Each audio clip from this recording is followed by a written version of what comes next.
नमस्कार बच्चों। आज हम अध्ययन करेंगे अध्याय 4 के पार्ट 2 के बारे में। इस अध्याय का एक पार्ट है वो हमने पढ़ लिया है और उसमें हमने पढ़ा था कि मानव विकास सूचकांक है वो सबसे पहले डॉक्टर महबूब उल हक ने दिया था सन 1990 में, और 1990 से ही प्रतिवर्ष यूएनडीपी के द्वारा मानव विकास सूचकांक है वो जारी किया जाता है। प्रतिवर्ष 1990 से ये प्रश्न हमें याद रखने हैं। सबसे पहले मानव विकास सूचकांक है वो किसने दिया था, तो ये अवधारणा है महबूब उल हक ने दी थी। कब दी थी? 1990 में दी थी। और प्रतिवर्ष है मानव विकास सूचकांक है वो कौन जारी करता है, तो यूएनडीपी संयुक्त राष्ट्र विकास कार्यक्रम के द्वारा प्रतिवर्ष है वो मानव विकास सूचकांक जारी किया जाता है। उसके बाद में हमने वृद्धि और विकास के बारे में पढ़ा था। वृद्धि और विकास दोनों शब्द है वो सुनने में एक जैसे लगते हैं, लेकिन इन दोनों में अंतर है। वृद्धि जो हम प्रत्यक्ष रूप से देख सकते हैं, जिसे नाप सकते हैं, जिसे तोल सकते हैं, वो वृद्धि होगी। और जिसे हम प्रत्यक्ष रूप से देख नहीं सकते, जो गुणात्मक परिवर्तन होते हैं, उसे हम विकास कहते हैं। उसके बाद में हमने मानव विकास के 4 स्तंभ पढ़ लिए हैं। अब हम पढ़ेंगे मानव विकास के उपागम। मानव विकास के उपागमों की बात करें तो वो भी 4 है।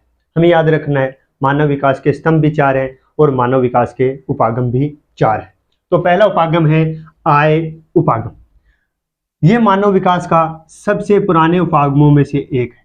अगर बात करें आय उपागम की तो मानव विकास के सबसे पुराने उपागमों में से एक है, और इसमें मानव विकास के आय के साथ जोड़कर देखा जाता है। आय उपागम में मानव विकास को आय के साथ जोड़कर देखा जाता है। तो अगर हम बात करें आय उपागम की तो सबसे पुराने उपागमों में से एक है और इसमें मानव विकास को आय के साथ जोड़कर देखा जाता है। दूसरा है कल्याण उपागम। यह मानव को लाभार्थी के रूप में देखता है।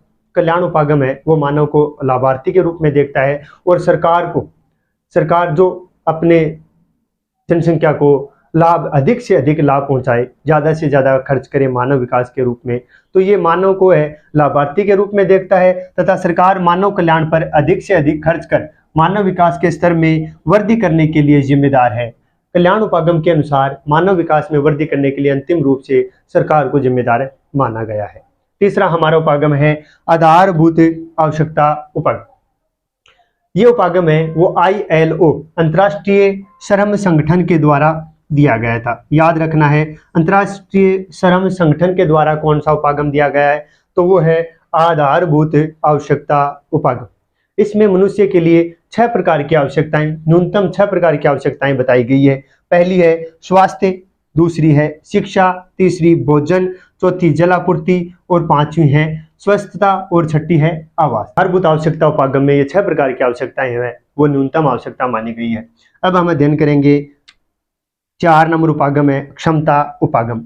इसका संबंध अमर्त्य सेन से है। क्षमता उपागम का संबंध अमर्त्य सेन से है और संसाधनों तक पहुंच के क्षेत्र में मानव क्षमताओं के निर्माण और बढ़ते मानव विकास की कुंजी है। यानी मानव है वो संसाधनों तक पहुंच कर दी जाए मानव की, तो वो है मानव विकास की कुंजी।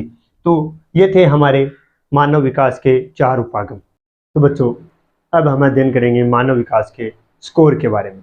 मानव विकास का स्कोर है वो 0 से 1 के मध्य दिया जाता है।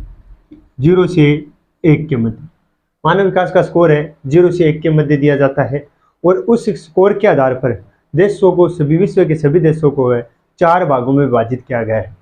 एक है अति उच्च, दूसरा है उच्च, और तीसरा मध्यम, चौथा है निम्न।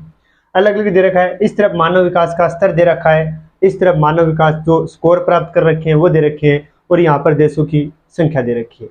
तो सबसे कम है निम्न जो मानव विकास स्कोर है वो 549 0.549 से नीचे हैं वो देश है वो निम्न श्रेणी के अंतर्गत आते हैं, और ऐसे दुनिया के अंदर है वो 38 यानी 38 देश है।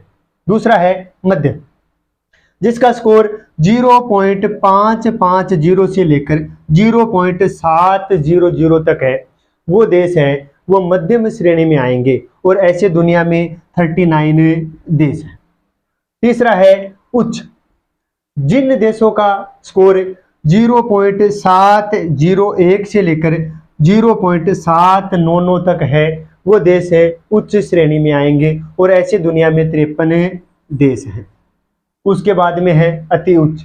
अति उच्च श्रेणी में वो देश आएंगे जिनका मानव विकास स्कोर है 0.800 से ऊपर हो, और ऐसे विश्व में 59 देश हैं, यानी टोटल 59 देश अति उच्च में शामिल हैं। यह था स्कोर।